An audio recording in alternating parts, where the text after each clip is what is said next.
Kita manusia diciptakan oleh Allah Subhanahu wa taala untuk menjadi muslih, untuk menjadi kebermanfaatan. Karena kalau seandainya kita hanya mementingkan diri sendiri, apa bedanya kita dengan hewan-hewan yang ada di sana? Apa bedanya kita dengan ciptaan-ciptaan Allah yang ada di kebun binatang? Tidak ada gunanya kita hidup. Terus ada pesan terakhir bagi kaum Hawa. Apa pesannya? Terkadang ketika para perempuan ini dalam keadaan haid, itu hormon yang dihasilkan itu sangatlah luar biasa, berefek kepada sikap yang dilakukan dalam kehidupan sehari-hari. Kalau seandainya kita mengkaji lebih jauh teman-teman, haid ini salah satu hukuman yang Allah berikan kepada kaum wanita. Kenapa hukuman? Tahu enggak teman-teman? Siapakah manusia, siapakah perempuan yang diciptakan oleh Allah Subhanahu wa taala yang tak pernah mengalami haid dari kecil sampai dia dewasa? Pintar. Siti Fatimah. Mudah-mudahan di sini semua mengikuti jejak Sayyidah Fatimah Az-Zahra. Mau mengikuti nenek kita?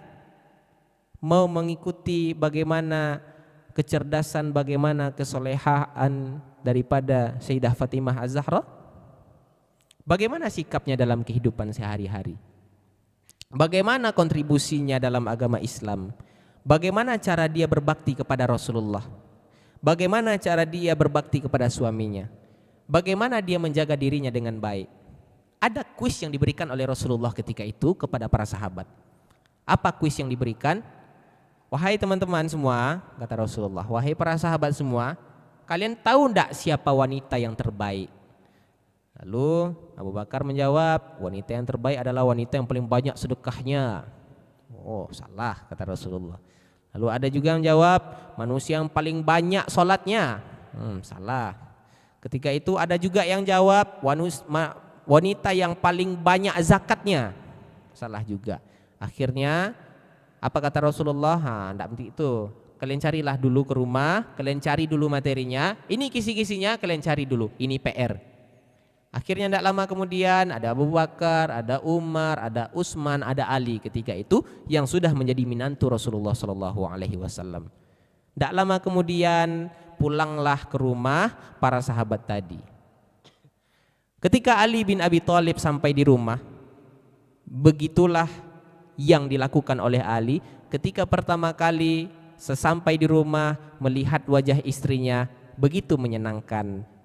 Ketika melihat wajah istrinya begitu mendamaikan di dalam hati.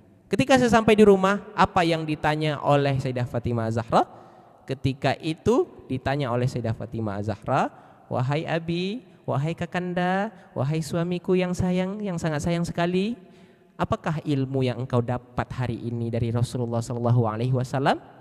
Lalu dijawablah oleh Ali bin Abi Thalib, dijawab oleh beliau, wahai kekasihku, wahai adinda, ya Humairah, aku tadi mendapatkan tugas dari Rasulullah SAW, mendapatkan PR. Ada kami tadi ditanya oleh Rasulullah, tapi tidak bisa jawab. Apa itu wahai suamiku? Bisakah engkau memberikan pertanyaan tersebut kepada saya? Lalu disampaikanlah oleh Ali bin Abi Thalib tadi kepada istri tercintanya. Lalu disampaikan oleh Ali, wahai istriku, tadi kami ditanya oleh Rasulullah, siapakah wanita yang terbaik? Sehingga kami pun terdiam, tidak bisa satupun menjawab pertanyaan daripada Rasulullah SAW. Lalu ketika itu tersenyumlah Sayyidah Fatimah Az-Zahra ketika mendengar pertanyaan tersebut. Tak lama kemudian mendekatlah Sayyidah Fatimah Az-Zahra kepada Ali, lalu membisikkan dengan bisikan yang penuh cinta, kasih sayang di antara mereka. Dibisikkannya ketika Ali, sayang. Ketika itu disampaikan oleh Ali dengan bisikan yang manja. Tak lama kemudian setelah mendengar bisikan itu, Ali pun bergegas datang ke majelis Rasulullah SAW karena sudah merasa berhasil mendapatkan pertanyaan, menjawab daripada pertanyaan, menjawab daripada PR yang diberikan Rasulullah SAW. Ketika itu datanglah Ali, datang para sahabat yang lain, dengan masing-masing membawa jawaban-jawaban yang berbeda. Tidak lama kemudian Umar ditanya dengan jawaban seperti ini. Oh salah.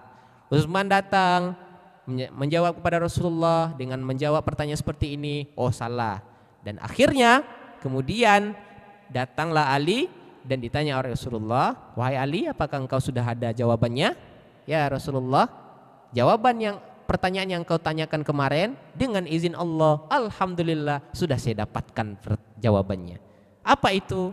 Ya Rasulullah, sesungguhnya sebaik-baik wanita, siapakah wanita yang paling terbaik? Wanita yang paling terbaik adalah perempuan atau wanita yang tidak pernah dilihat oleh laki-laki dan tidak pernah melihat laki-laki. Apa kata Rasulullah sallallahu alaihi wasallam? Ketika itu Rasulullah sallallahu alaihi wasallam tersenyum dan bertanya kepada Ali, "Wahai Ali, dari siapakah engkau mendapatkan jawaban itu?" Lalu Ali menjawabnya dengan penuh wajah yang berseri-seri, "Siapa lagi ya Rasulullah kalau bukan dari wanita yang paling engkau cintai, yaitu Sayyidah Fatimah Az-Zahra." Dari kisah yang singkat ini teman-teman, kira-kira apa hikmah yang dapat kita ambil?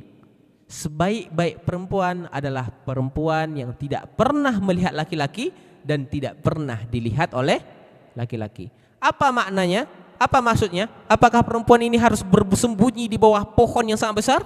Apa maknanya? Apakah perempuan ini harus bersembunyi di dalam bumi sehingga tidak boleh dilihat oleh satu makhluk pun?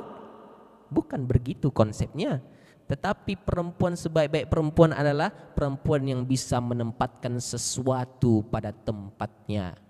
Ketika dia keluar rumah, maka dia paham akan jati dirinya. Oh, saya perempuan, saya harus menjaga diri saya dengan baik, menutup aurat saya dengan baik, menjaga harkat dan martabat diri saya dengan baik.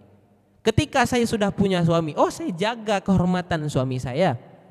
Nah, ketika saya berada di dalam rumah, maka inilah surga saya. Maka ketika kita menjadikan rumah itu adalah menjadi surga, itulah kontribusi kita akan agama kita sendiri. Bagaimana cara perempuan menjaga dirinya dengan baik? Bagaimana perempuan menjaga potensinya dengan baik? Bagaimana perempuan untuk bisa menjadikan Islam ini menjadi salah satu jalannya untuk beramal soleh? Bagaimana caranya? Bukan berarti kita ini harus berada di rumah terus, enggak. Tapi kita menempatkan sesuatu pada tempatnya. Ketika bertemu dengan laki-laki, style kita harus tinggi. Jangan menjadi wanitamu, harus menjadi wanita yang menjadi wanita yang berkualitas. Bagaimana wanita yang berkualitas? Kalau ada laki-laki yang bukan mahram, dia tidak sembarangan. Dia tahu adab, dia tahu attitude-nya, dia tahu apakah di sini masih ada yang hai guys, perkenalkan nama saya Anggun. Ya, nama saya Anton. Salam dia. Lembutnya tangan adik ini. Iya bang. Akhirnya apa? Diliatinlah sama Anton tadi, si Anggi tadi, dari atas sampai ke bawah. Anggun memakai gaun warna merah. Kebetulan Anton pakai jas warna merah. Dek, kayaknya kita jodoh deh. Kenapa bang? Iya, kayaknya kita couple. Kamu nggak ada janjian kita dari rumah, tapi Allah pertemukan kita di sini sayang. Gitu. Astagfirullahaladzim. Jadi jangan sampai kita mudah menaruh harapan kepada seseorang. Jadilah seseorang yang berkualitas, jadilah seseorang yang berkelas. Jangan menjadi orang yang murahan. Hidup kita tinggi, style kita tinggi, seperti mana dulu Sayyidah Fatimah Az-Zahra mengajarkan bagaimana menjaga diri dengan baik, maka itulah yang menjadi panutan utama kita. Bukan berarti ketika kita menjaga diri kita dengan baik menghalangi kita untuk beramal soleh. Salah. Bukan berarti, dengarkan dengan baik-baik, bukan berarti ketika kita membatasi diri kita dengan baik, bukan berarti menghalangi kita untuk beramal soleh. Tetap beramal soleh, tetap lakukan aktivitas, tapi jaga attitude dengan baik.